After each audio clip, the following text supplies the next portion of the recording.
Happy Saturday morning, kids. This is Jason, and I'm back here. And there have been many crazy years in American history. Normally, 1968 is one of the years that comes to mind, and 1970 is not too far behind. And we also, of course, have the 1940s, particularly 1941 with Pearl Harbor. And we were still emerging from the Great Depression at that same time. But what if I told you that 1986 is right up there too? Not only in American events, but also just world events in general. 1986 was just nuts. Of course, the Space Shuttle Challenger blew up in January of that year, and I actually watched it on live television myself. James Taylor High School, Katy, Texas. The next month, in February of 1986, was in the Philippines the overthrow of dictator Ferdinand Marcos and the Aquino Revolution, with Corazon or Cory Aquino assuming the presidency of that country. My local radio station actually lampooned Marcos on the regular during this time in Houston. That was 93Q, which was then a top 40 station, and they would lampoon Ferdinand Marcos. And they actually fictionally made up a tax firm called H&F Marcos. I got a $100,000 refund and I only made $10,000 all year. Man was a crook too, an incredible, an insane crook, leading to these types of jokes. And of course, later that year, our Air Force bombed the bejesus out of Muammar Gaddafi's house. And we were sitting there in Taylor High School making dark jokes about World War III starting on that event alone. So lest you think that the World War jokes have started with Russia and Ukraine, they did not. They started in 86 and probably before that, but they were in existence in 1986 with Gaddafi. And in baseball, of course, my local team, the Houston Astros, won the National League West for the first time in 6 years and only the second time in team history. And 86 also gave us one of the best playoff series of all times, with my Astros falling in 6 games to the New York Mets, which of course then the Mets went on to win the World Series. And it was also the year of the Bill Buckner ball through the legs in the World Series for the Red Sox blunder as well. And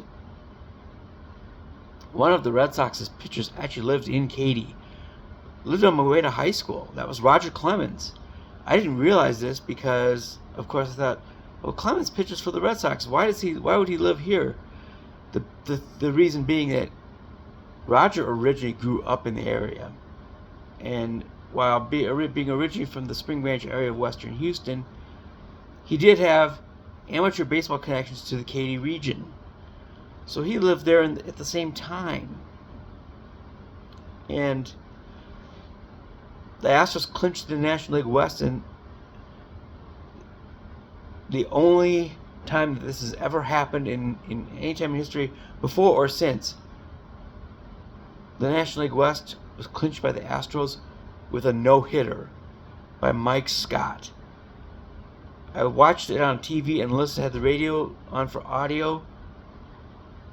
That was a baseball game that was right up there with the Saints' return to the Superdome after Katrina. A sold-out crowd in the Astrodome of 60+ thousand on a weekday afternoon, mind you. A long-suffering baseball franchise gets the crown, and Mike Scott does it in very dominant fashion with a no-hitter.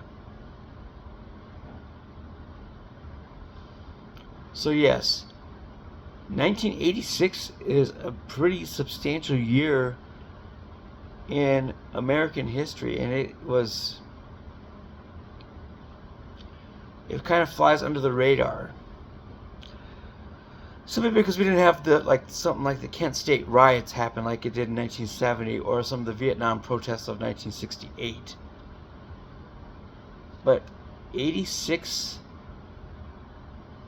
had an awful lot going on. I mean, an awful lot. And in Russia, this is the beginning period of Gorbachev's glasnost and perestroika policies for openness. Those also started in, well, I think the year before, 1985 is when he really began them. And he continued them until the fall of the Soviet Union in 1991. So this began an overarching theme of Russian and American connections. This is where you get Samantha Smith and her letters to Gorbachev, 1985 and 1986. We also had a Russian girl visit us in Katy in 1986. Stayed next door to my place. And so it was a young Russian girl. No, I didn't have any emotional attachment. A little bit too young, actually, for me at the point. Well, she was 12 and I was 14. And so this is a pretty dramatic period in world politics as well as American history. It just is not something that's ever spoken of very much because it didn't have an overarching or dominant event. It was a whole series of smaller ones. The only dominant event would be the Challenger explosion. I think it does bring early 1986 into the picture a little bit. But I watched that Challenger blow up live because we were watching ABC, Channel 13, KTRK, the ABC affiliate in Houston at the time. And we were watching it because of a Civil War documentary. My world history class was on the Civil War at that point. But they broke in to announce that the Challenger had just a minute ago exploded. So I didn't watch it exactly live, but close enough. You know, a minute after they broke into our documentary special to announce and to replay the explosion, what seemed to be about 200 times. So that was the only dominant event of 86, but 86 was a substantial year. It was also the year in which the first ever CD came out, as opposed to vinyl album. And it was actually Phil Collins' No Jacket Required. The first album to ever not be sold on vinyl, but to be sold on what was then a brand new blazing technology called the compact disc or CD. It was also on cassette, so I actually got my copy that way. So there it is, a transformative year of 1986. Underrated indeed.